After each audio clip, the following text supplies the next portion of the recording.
All right, and we are now joined by the Lincoln Memorial men's volleyball team after a tough loss tonight to open up the season. A good competitive match. So why don't we just go around go across the table if you want to introduce yourself and just give us your quick thoughts on what you thought of tonight's match. My name is Joshua Ridley. I'm a senior at LMU. Next match, it's a big arena and it's something that we're not really used to, and I think tomorrow will be a lot better. Be a little bit more comfortable, I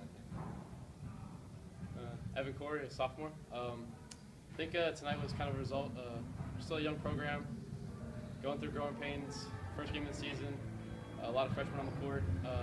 No excuse for the way we played, but I think it's just part of going through it. Coach Cash, I hate losing more than I like winning, so that was a little bit frustrating in the fact that it wasn't the identity of the guys that have been working here very hard in the preseason.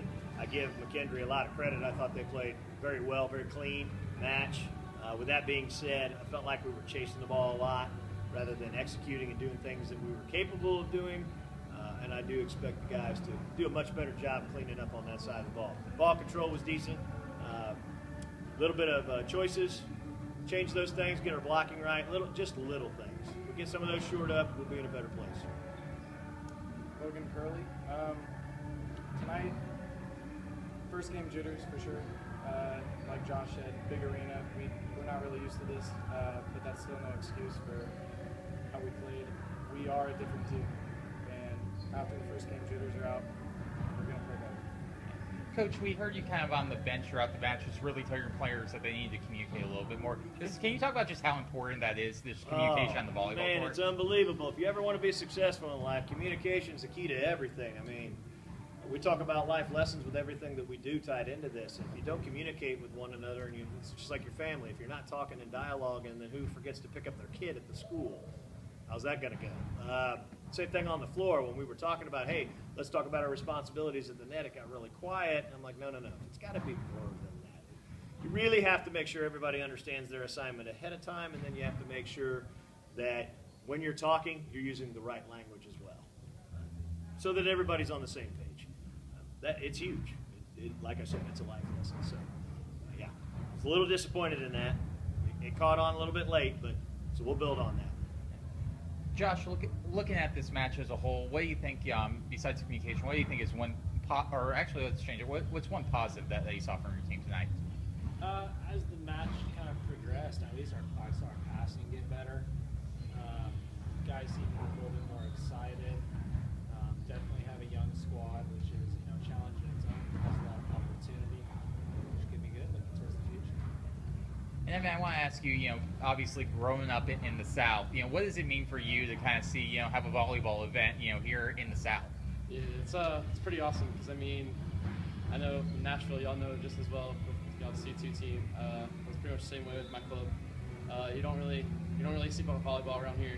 You travel 10, 15 hours to go and play in a tournament, or you have to fly somewhere to go and play. So just being able to have something around here to try and extend the game down here in the area where football is such a big thing, to try and replace that and try and get it out of here. Yeah. And then, end of the match, you really got into a good serving rhythm, a couple aces. Do you feel that there can be some momentum carry over to tomorrow's matches? For sure. Getting in this arena, if you go into Mary Marsh Gym where we practice, it's probably half the height of the ceiling in here, and there's like, what is that, 7 rows of lighting. We don't have nearly that lighting in there, so throughout the match, it's just getting that comfortability of serving in a new arena. So I definitely think I can build on that tomorrow. Yeah. Now you got Hawaii coming up tomorrow, big match against number 4. What do you guys have to do tomorrow to be ready for that match? Communication, I think, on top of the communication. We just have to play our game. We have to do what we do. Coaches preached it all year long. We have to do what we do and not worry about the other side of the court, which I feel like tonight was a big factor. We were worrying about what they were doing and not focusing on our side and what we can do. And I think overall that's just what happened. If we fix that, then we'll give Hawaii a run for their money. All right, one final question. We'll end on this. What's up with the Punisher shirts? There has to be a story to that. Give us the details. This is There we go. This is the the big comic book collector guy. So as many people don't know, he's Coach Cash is also a comic book collector on the side. Deals a lot comics, big into that. So coming to the year, he wanted to take the Punisher saying, "In order for peace, prepare for war." So it says it in Latin on our back of our shirts, and pretty cool fun logo on the shirt. So.